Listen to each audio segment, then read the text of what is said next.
Hello विद्यार्थी मित्रों, केम छो बधा मजामां ने? तो चालू करिए આપણે ભણવાનું સ્ટડી।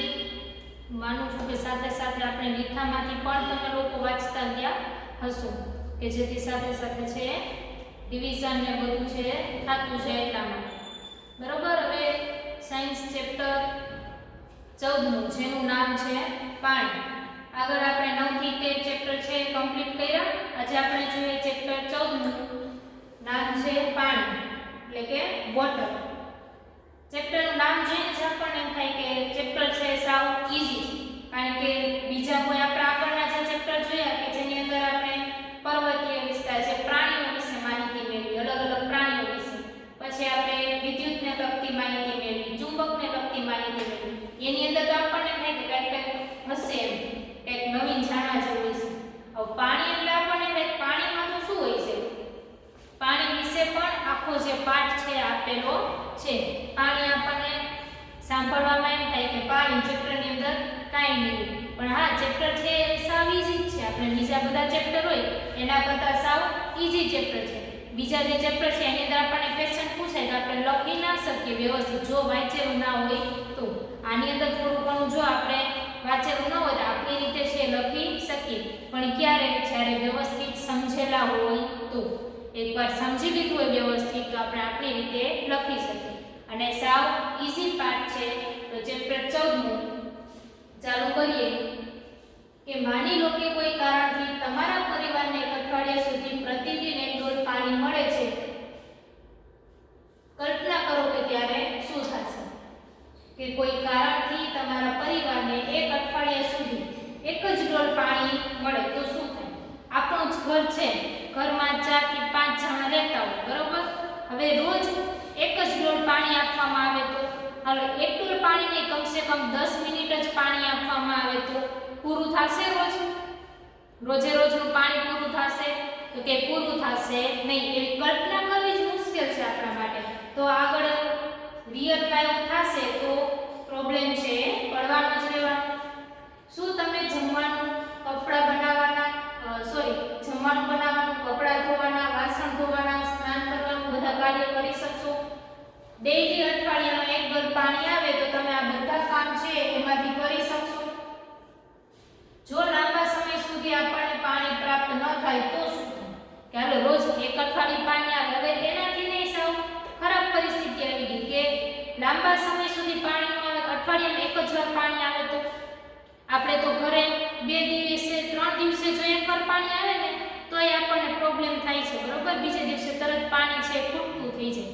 ઉનાળામાં તો સાવ પાણીની છે તંગી થઈ જાય છે પણ જો અઠવાડિયામાં એકાદ વાર પાણી આવે તો આપણે બધું વર્ક છે એ આપણે કરવું છે મુશ્કેલ બને। ઓલું કેમ આપણે આપણી રીતે પાણી ઢોરી ન શકીએ ઘણી વખત હાલતા જ આપણે પાણી પીવા જતા તો અડધું પાણી પીતા હોય અડધું પાણી ઢોરી નાખતા ગલાસ આખો ભરે એમાંથી 2-3 ઘૂંટડા પીવે બાકીનું ઢોરી નાખતા હોય છે। તો જ્યારે એક અઠવાડિયા સુધી પાણી ન આવે તો આપણે એ રીતે કરી શકીએ તો કે ના આપણે પાણી છે બચાવીને પીવું પડે। ત્યારબાદ વાસણ કપડામાં આપણે બચાવીને પાણી છે વાપરવું પડે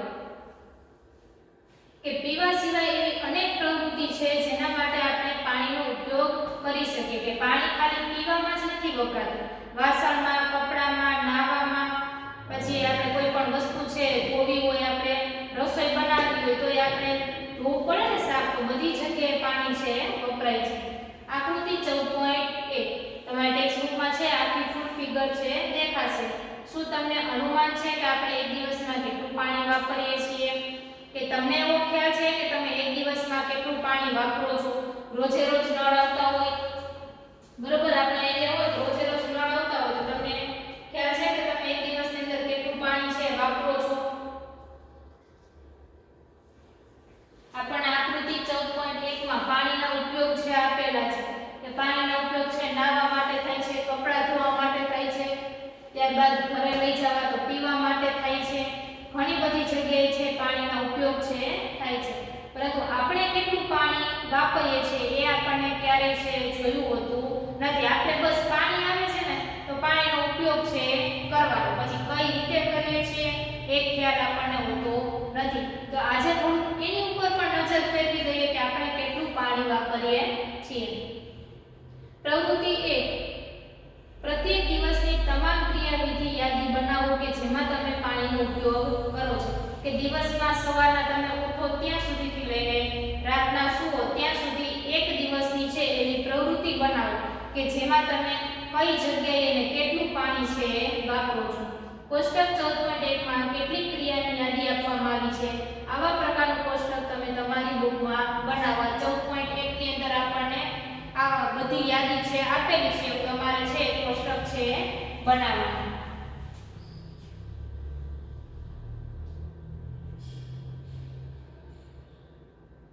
કે આખા દિવસમાં તમે તમારા પરિવારના સદસ્ય દ્વારા પ્રત્યેક પ્રવૃત્તિમાં ઉપયોગમાં લેવામાં આવતા પાણીના જથ્થાને માપો.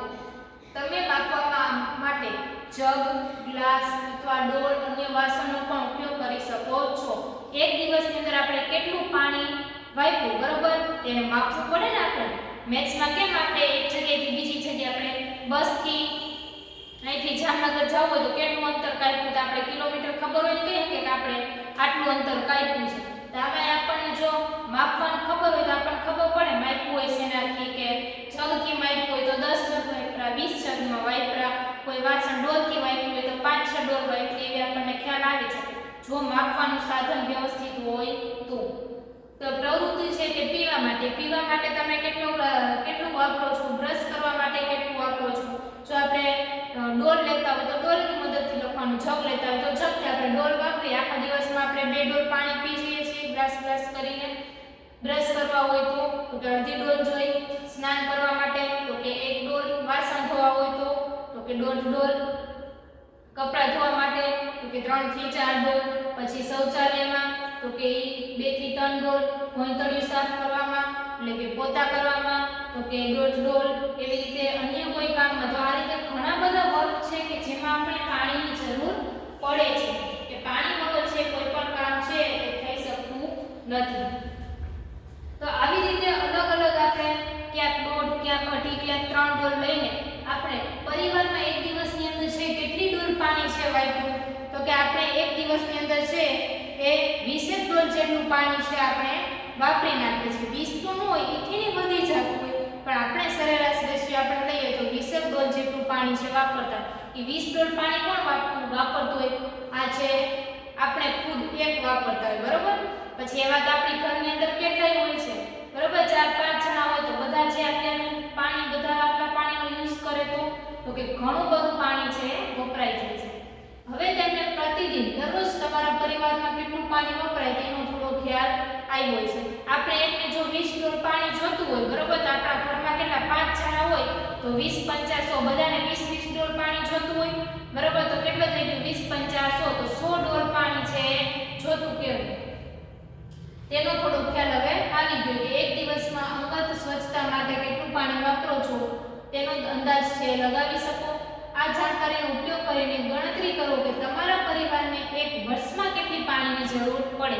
એક દિવસની અંદર છે, બરોબર, આપણે એક જણાને એક દિવસની અંદર કેટલું જોઈએ? 20 ડોલ જોઈએ. એવા 5 જણા હોય તો કે 20 × 5 100 ડોલ. તો એક દિવસની અંદર 100 ડોલ પાણી જોઈએ. એક દિવસમાં 100 ડોલ પાણી જોઈએ, બરાબર. તો વર્ષની અંદર, આખા વર્ષની અંદર આપણા પરિવારને કેટલું જોઈએ છે? તો કે આપણે તો એક દિવસની 100 ડોલ હોય તો વર્ષના કેટલા દિવસ? 365 દિવસ હોય તો 365 × 100 કરો એટલે ખ્યાલ છે આવી જાય.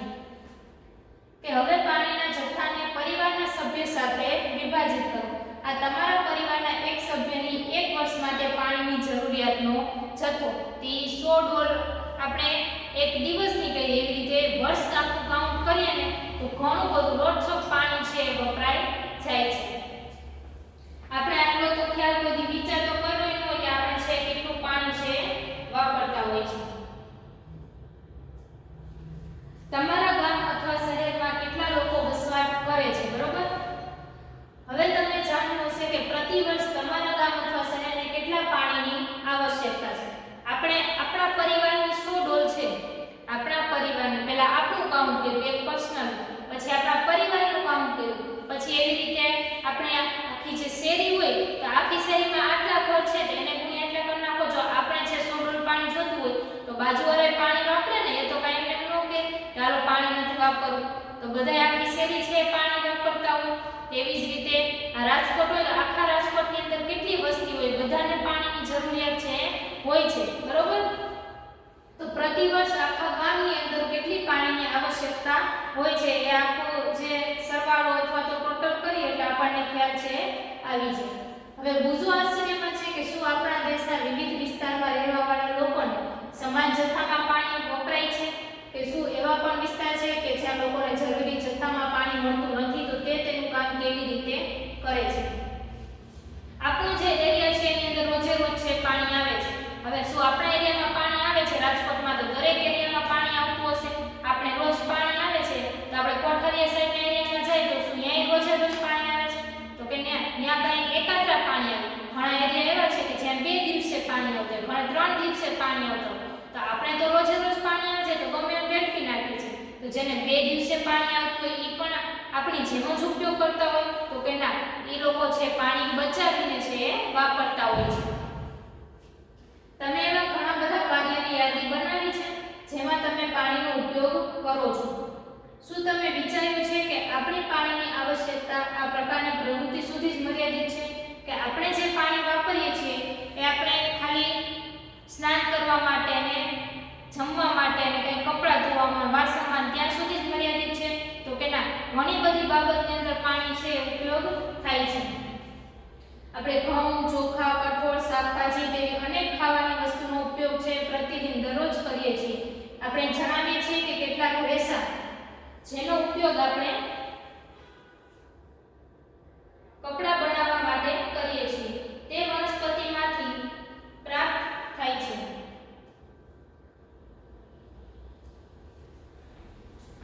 કે રોજે રોજ આપણે જે કપડાં, કઠોળ ને બધું આપણે શાક બનાવીએ છીએ તો એમાં તો ઉપયોગ થાય છે પાણી, બરોબર. પછી ખેતરના ખેતીવાડી હોય તો ખેતરમાં કેટલું પાણી વપરાઈ જતું હોય. એક ખેતરની અંદર આપણે પાણી પાવું હોય તો કેટલી બધી પ્લેસ હોય ખેતરની, તો બધાની અંદર છે પાણીનું પ્રમાણ જથ્થો કેટલો બધો જોઈએ. ત્યારબાદ આપણે કપડાં પહેરીએ છીએ તો આગળ આપણે ચેપ્ટર 1 માં સેમ 1 ની અંદર આવ્યો તો ત્રીજો પાઠ કાપડથી રેસા સુધીનો ને બધું.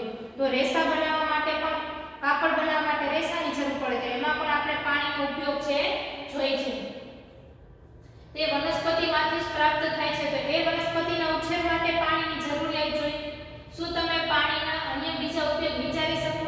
આપણા ઉપયોગથી લગભગ બધી જ વસ્તુના ઉત્પાદનમાં પાણીનો ઉપયોગ છે થાય છે. કોઈ પણ વસ્તુ એવી નથી કે જેમાં પાણીનો યુઝ થતો ના હોય.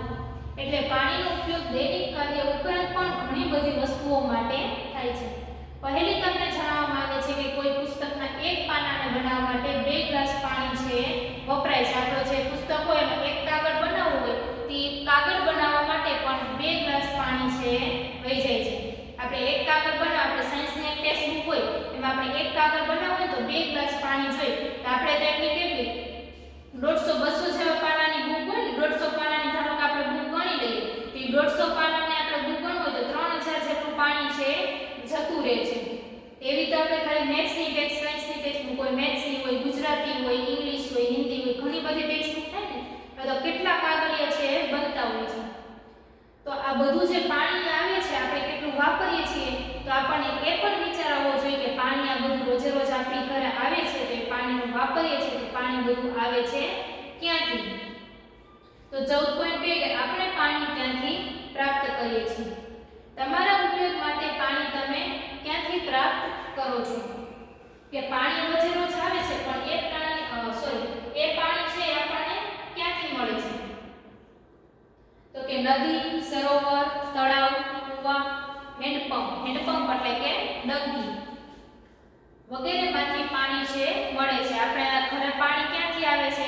તો કે ભલે આપણી ઘરે પાણી છે, આપણે મોટર ચાલુ કરીએ એટલે પાણી આવે છે પણ એ મેઇન પાણી ક્યાંથી આવે છે? તો કે નદી, સરોવર, તળાવ, કૂવાઓ, હેન્ડપંપ વગેરેમાંથી છે એ પાણી આવે છે. એક માર્ક્સનો ક્વેશ્ચન થઈ જશે કે પાણીના સ્ત્રોત જણાવો અથવા તો પાણી છે આપણને ક્યાંથી પ્રાપ્ત થાય છે. કેટલાક એવું પણ કહેશે કે અમને નળ દ્વારા પાણી મળે છે. હવે આપણે સૌથી પહેલા આપણે ક્લાસમાં જોઈને આપણે એમ પૂછું, હું હમણાં પૂછું કે પાણી ક્યાંથી મળે છે એટલે આપણે શું કહીએ? પાણી નળમાંથી આવે છે. ઘણા એમ કહે ને પણ નળની અંદર પાણી છે ક્યાંથી આવે છે? કે શું તમે ક્યારે વિચાર્યું છે કે નળમાં પાણી ક્યાંથી આવે છે? તો કે નળ દ્વારા જે પાણી પ્રાપ્ત કરીએ છીએ તે પાણી પણ કોઈ નદી સરોવર કૂવામાંથી જ મેળવવામાં આવે છે. આપણે ખબર છે ને આજી ડેમમાંની બધેમાંથી પાણી છે ભેગું થાય મ્યુનિસિપલ કોર્પોરેશનમાં બધું આખી પ્રોસેસ કરીને પાઇપલાઇન દ્વારા ઘરે ઘરે છે એ પાણી છે પહોંચાડવામાં આવતું હોય છે.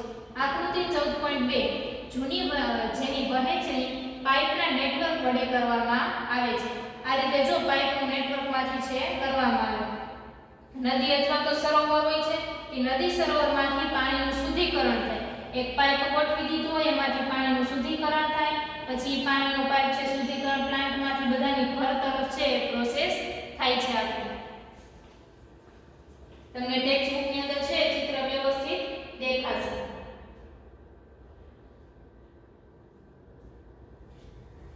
આપણામાંથી પ્રત્યેકના ઘરે પાણી પ્રાપ્ત કરવાની રીત છે અલગ અલગ હોય છે, પણ આપણા બધાના પાણી માટેના સ્ત્રોત કેવા હોય છે? એક સરખા હોય છે, જેમ કે નદી, તળાવ ને સરોવર ને કુવા.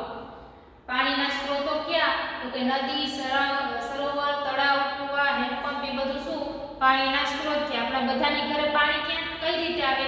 તો કે અલગ અલગ. આપણે ઘણા એવા હોય કે જે મોટર ન મૂકે ને તોય એમ ટાંકો ભરાઈ જતો, ઉપર પાણી ચડાવવું હોય બરોબર, તો આપણે મોટર મૂકવી જ પડે. તો ઘણી વખત આપણે જોઈએ તો નીચેનો ટાંકો ખાલી થઈ ગયો તો મોટર કરીએ તો વધારે પાણી આવે, ઘણા એમને ફોર્સમાં પાણી આવતું. બધાને પાણી મેળવવાની રીત કેવી હોય? અલગ હોય, પરંતુ બધાને પાણી મળતું હોય ક્યાંથી? તો કે એક જ જગ્યાએથી મળતું હોય.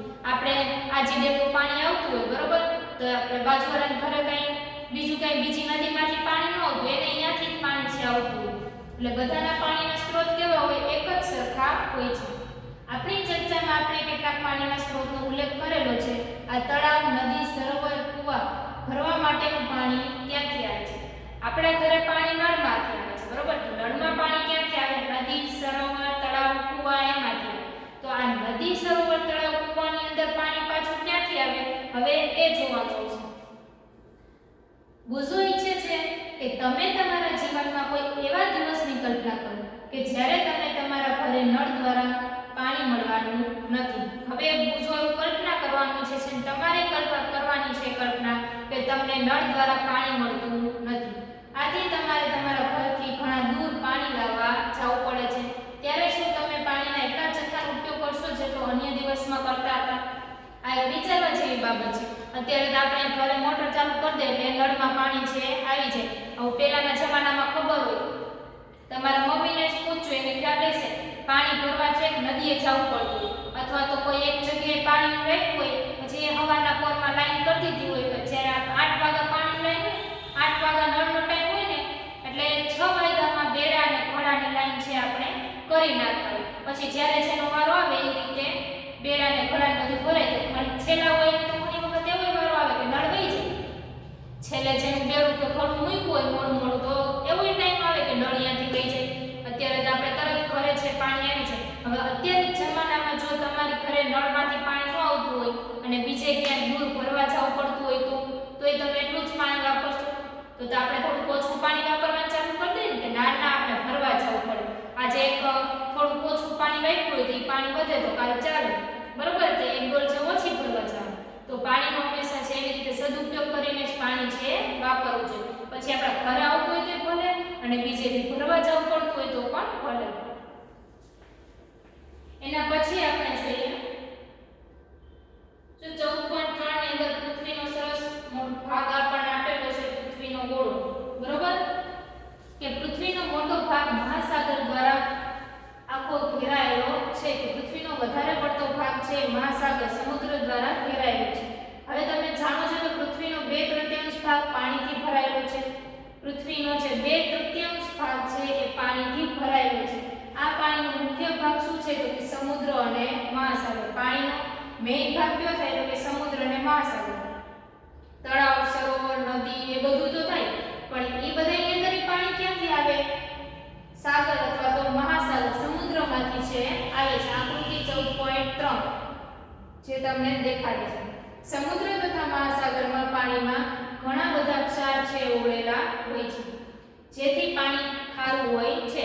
આપણે એમ કહી કે આપણી ઘરે નળમાંથી પાણી આવે છે બરોબર. નળમાંથી કીધું તો શેમાંથી આવે? તો કે નદી, સરોવર, તળાવ એમાંથી. તો એ નદીમાં પાણી ક્યાંથી આવે?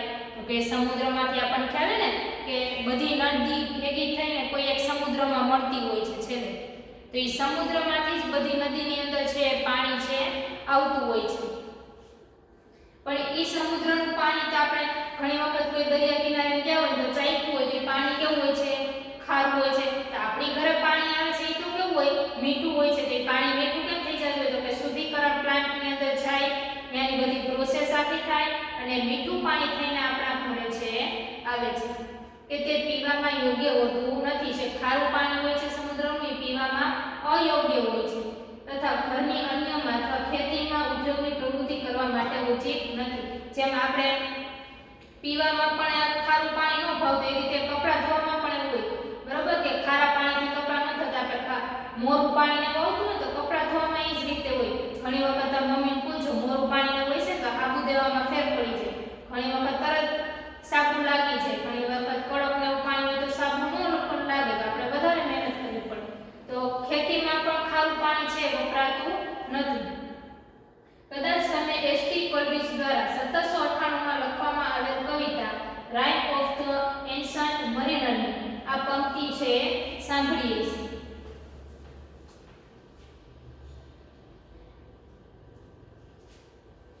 કે બધી જ જગ્યાએ છે પાણી પાણી, પણ પીવા માટે નથી એક પણ ટીપું પાણી.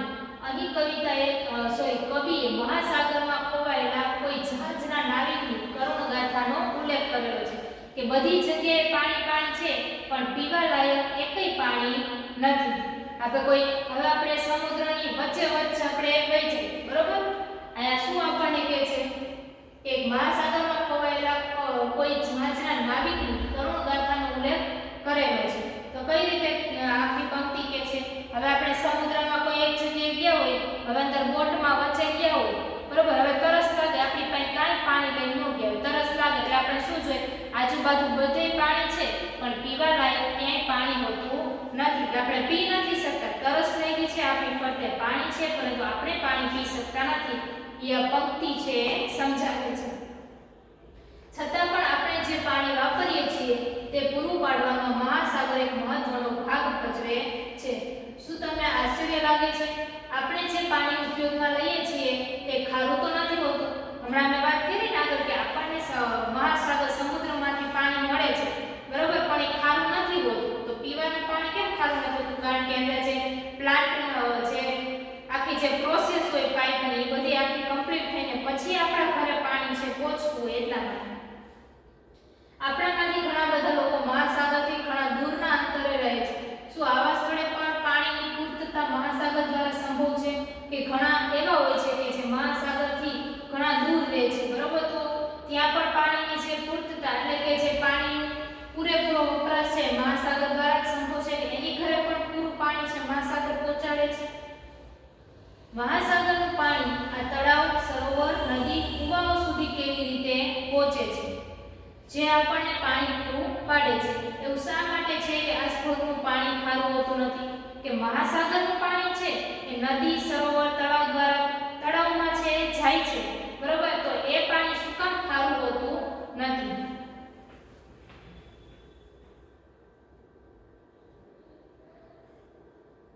તો એના માટે છે આખું આપણે જળચક્ર છે સમજવું પડે કે પાણી ક્યાંથી આવે છે, કઈ રીતે આવે છે અને કેવી રીતે આવે છે. તો જળચક્ર માટે સૌથી પહેલું છે કે પાણી અદ્રશ્ય થવાનું. આપણને ક્વેશ્ચન થાય કે પાણી કઈ રીતે અદ્રશ્ય થતું? તો એવા એક્ઝામ્પલ આપણે જ ડેઈલી કરતા હોય કે જેમાં પાણી અદ્રશ્ય થઈ જતું હોય, બરોબર? આપણે કોઈ મમ્મીએ કઠોળ પલાળેલું મૂક્યું હોય વટાણામાં, એમ કે કઠોળ પલાળી મૂકી દે, તો આપણે કોઈ કઠોળ પલાળીને તડકે મૂકી દીધું હોય, બરોબર? આખી થાળી ભરેલી હોય, થોડીક વાર બપોરે આપણે જોશું, સવારે મૂક્યું હોય ને બપોરે આપણે જોશું તો થાળી આખામાંથી અડધી થઈ ગઈ છે. કઈ રીતે? ઉપરનું પાણી ક્યાં ગયું? એ બધું અદ્રશ્ય થઈ ગયું. આપણે માથું ધોયું હોય તો થોડીક વાર વાળ છે સુકાઈ જાય છે. કઈ રીતે? તો કે પાણી છે અદ્રશ્ય થઈ ગયું હોય છે. અદ્રશ્ય થઈ ગયું એટલે વાળ કેવા થઈ ગયા હોય? કોરા. તો એ જ રીતે પાણી અદ્રશ્ય થવાની યુક્તિ. તમે કેટલી વાર જોયું હશે કે જમીન ઉપર પડેલું પાણી થોડા સમય પછી સુકાઈ જાય છે. આપણે પોતું કર્યું હોય, બરોબર? પછી તમે પંખોય ન કરો, દરવાજા કઈ ન ખુલ્લા રાખો તોય પોતું છે સુકાઈ જાય છે. ભલે સુકાતા થોડીક વાર લાગે પણ પોતું છે સુકાઈ દરવાજા પોતું કરીને બરોબર દરવાજા બંધ કરી દો, પેક કરી દો, બધું ક્યાંય જગ્યા ન જવા દે તો પોતું એમને એમ છે ભીનું ભીનું રહે છે. તમે અડધી કલાક પછી ઘરમાં જાઓ તો સુકાઈ ગયું. શું કારણે? તો કે પાણી છે અદ્રશ્ય થઈ જાય છે. કઈ રીતે? તો કે પાણીની ગરમી આજુબાજુના દિવાલના તાપ હોય અથવા તો જે ઠંડા પવનને આવી જ રીતે ભીના કપડાં સુકાતી વખતે પાણી અદ્રશ્ય થઈ જાય છે. આપણે સાવ ભીના નીતરતા કપડાં છે આપણે તાર ઉપર નાખી દીધા હોય તો તમે કલાક 2 કલાક પછી જઈશો તો કપડામાંથી બધું પાણી અદ્રશ્ય થઈ ગયું છે. શું કામ? તો કે તડકાનું છે પાણી છે બધું સુકાઈ જાય છે. જો ઉનાળો હોય તો તડકામાં સુકાઈ જાય અને જો શિયાળો હોય તો પવનને લીધે સુકાઈ જાય છે. વરસાદ પડ્યા પછી ભીના રસ્તા, અગાસી તથા અન્ય સ્થાન પરથી પણ પાણી અદ્રશ્ય થઈ જાય છે. તો આ અદ્રશ્ય થયેલું પાણી જાય છે ક્યાં? વરસાદ પડ્યો હોય ફૂલ બરોબર, ધારો કે ફૂલ વરસાદ પડ્યો હોય છે, હવે તમે 2-3 દી પછી જોશો તે પાણી છે બધું વરસાદનું પાણી છે રોડ ઉપરથી જતું રહ્યું હશે. તો એ ક્યાં જતું રહ્યું છે? તો કે પાણી અદ્રશ્ય થઈ ગયું છે, સુકાઈ ગયું છે.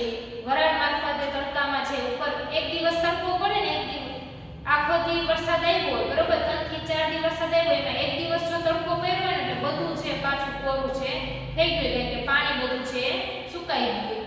જો એ નીચે તમને આકૃતિમાં છે આપેલું છે કે તડકાની મદદથી છે એ પાણી છે જો કાપડમાંથી કપડામાંથી પાણી છે ધીમે ધીમે સૂરજ તરફ જાય છે. કપડામાંથી પાણી ધીમે ધીમે સૂરજ તરફ જાય છે કે કપડામાંથી પાણી ઉપર સૂર્યપ્રકાશ વડે ઉપર વહી જાય છે. તે પાણી અદ્રશ્ય કેમ થયું? તો કે બાષ્પીભવન દ્વારા. સેમ 1 ની અંદર આપણે આવી ગયું છે બાષ્પીભવનની પદ્ધતિ કે પાણી છે દૂર થઈ જાય, પાણી છે જતું રહે એટલે બાષ્પીભવનની પદ્ધતિ છે થાય છે.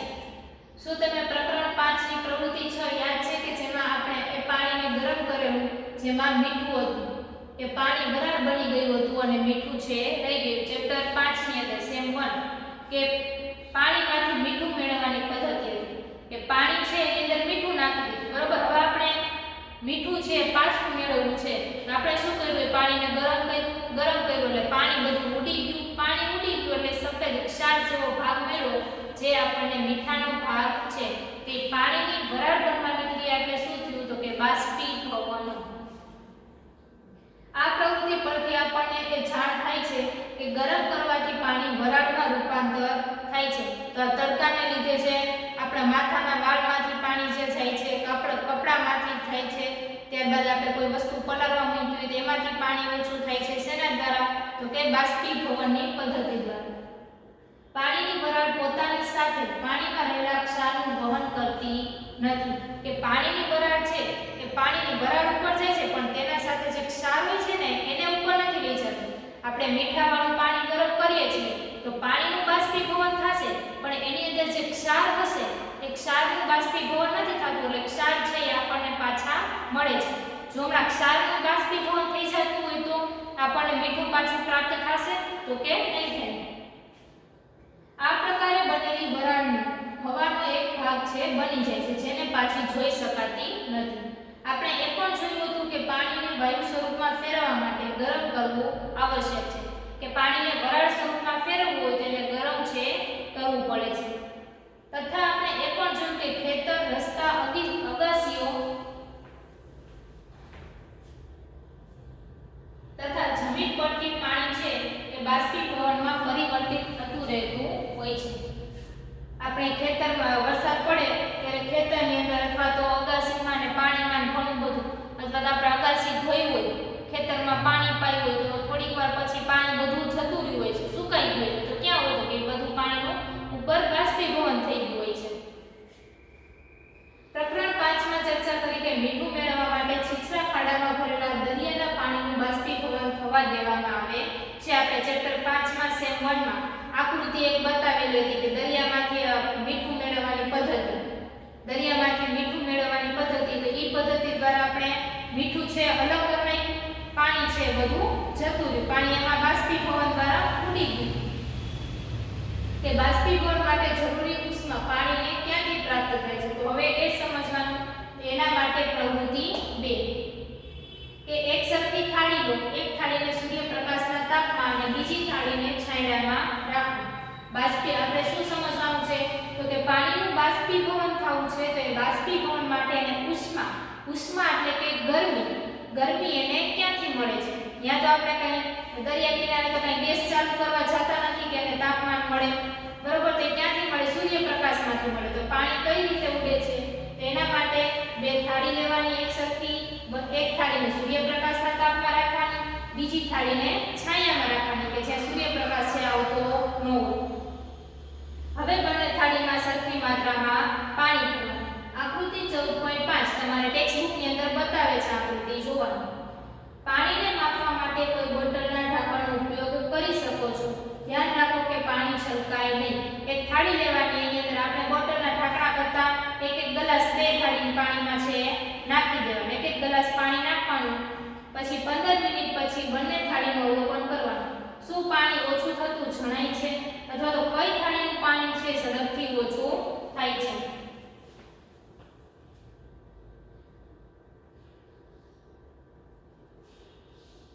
કે કઈ થાળીનું પાણી છે ઝડપથી ઓછું થાય છે?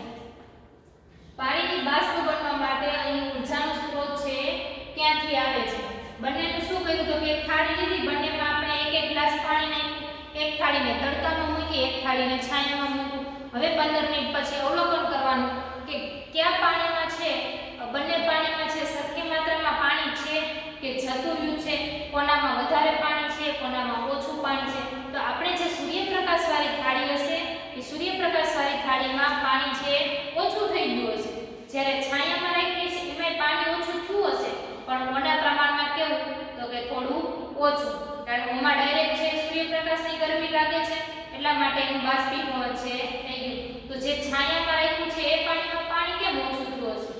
તો કે જે છાયામાં રાખી છે એ પાણીમાં આજુબાજુની હવા છે એના આધારે પાણી છે ઓછું થયું હોય. આજુબાજુની હવા કેવી હોય? ગરમ થઈ ગઈ હોય, એટલે ગરમ હવાને લીધે એમાંથી પાણી છે ધીમે ધીમે બાષ્પીભવન થતું દેખાય છે, પણ સૂર્યપ્રકાશ કરતા એની સ્પીડ કેવી હોય છે? ઓછી હોય છે. દિવસે સૂર્યના કિરણો મહાસાગર, નદી અને સરોવર તથા તળાવમાં ભરેલા પાણી ઉપર પડે છે, ત્યારે દિવસ દરમિયાન પડે છે. ખેતર તથા અન્ય જમીનના ભાગમાં સૂર્યકિરણને ગ્રહણ કરે છે. તેના ફળ સ્વરૂપે આ બધાનું પાણી સતત બાષ્પમાં રૂપાંતર થાય છે તથા પાણીમાં ઉડેલા ક્ષાર છે રહી જાય છે. તળાવ હોય, સરોવર હોય, નદી હોય, ખેતી હોય, દરેક ભાગની અંદર શું થાય છે તો કે પાણી છે એનું બાષ્પમાં રૂપાંતર થઈ જાય છે. એમાં જે ક્ષાર હોય છે એ પાણીમાં રહી જાય છે.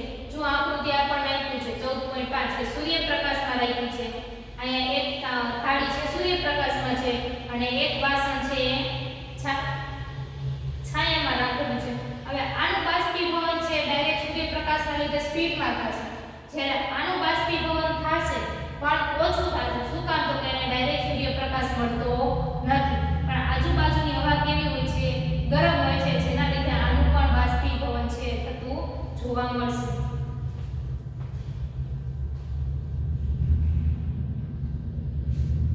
પ્રવૃત્તિ 2 માં આપણે જોયું કે છાંયડામાં રાખેલી થાળીમાંથી પણ પાણી અદ્રશ્ય થાય છે, પરંતુ તેમાં વધારે સમય લાગે છે.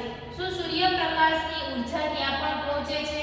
તો કે ના, સૂર્યપ્રકાશની ઊર્જા ત્યાં પહોંચે છે બરોબર, પણ કયા સ્વરૂપે? તો કે આજુબાજુના હવા, પવન, ગરમ વાતાવરણના હિસાબે. કે દિવસ દરમિયાન આપણી ચારે બાજુ રહેલો વાયુ ગરમ થઈ જાય છે. આ ગરમ વાયુ છાંયડામાં રાખેલી થાળીમાં રહેલા પાણીનું બાષ્પીભવન કરે છે. તેના ફળ સ્વરૂપે હવામાં પાણીની બાષ્પ સતત ઉમેરાતી રહે છે તથા પાણીનું બાષ્પ બનવું એ ધીમી પ્રક્રિયા છે. ડાયરેક્ટ પાણીમાંથી બાષ્પ બનવું 2 મિનિટમાં પાણી ઉડી ગયું, બાષ્પીભવન થઈ ગયું, એવી રીતે ન હોય. પાણીનું બાષ્પ બનવું એ કેવી પ્રક્રિયા છે તો કે સતત ધીમી. એમાં જો છાયામાં રાખી હોય કોઈ પણ વાસણ, એમાંથી જો પાણી ઉડે તો એ તો ખૂબ જ ધીમી પ્રક્રિયા છે થાય છે. આથી પાણીથી ભરેલી ડોલમાં આ રીતે થતા પાણીના ઘટાડાને કદાચ જ જાણી શકીએ છીએ. કે સૂર્યપ્રકાશમાં રાખ્યું હોય તો આપણે તરત ખ્યાલ આવી જાય કે ના પાણી છે તરત બાષ્પીભવન થાય છે, પરંતુ છાયામાં રાખ્યું હોય તો એમાંથી પાણી છે એ ધીમે ધીમે ઓછું થાય છે, તો આપણને ખ્યાલ આવતું નથી. સૂર્યના પ્રકાશમાં બાષ્પીભવન ઝડપથી થાય છે. પાણીને કોઈ બર્નર પર ગરમ કરવાથી વરાળ ઝડપથી બને છે. શું કોઈ એવી અન્ય પ્રક્રિયા જેનાથી પાણીનું બાષ્પમાં રૂપાંતર રૂપાંતર થાય છે. છાયામાં આપણે કોઈ પણ થાળી વાસણ રાખ્યું તો એમાંથી પાણી કેવું થાય? ઓછું બાષ્પીભવન થાય. પછી સૂર્યપ્રકાશમાં રાખ્યું હોય તો વધારે.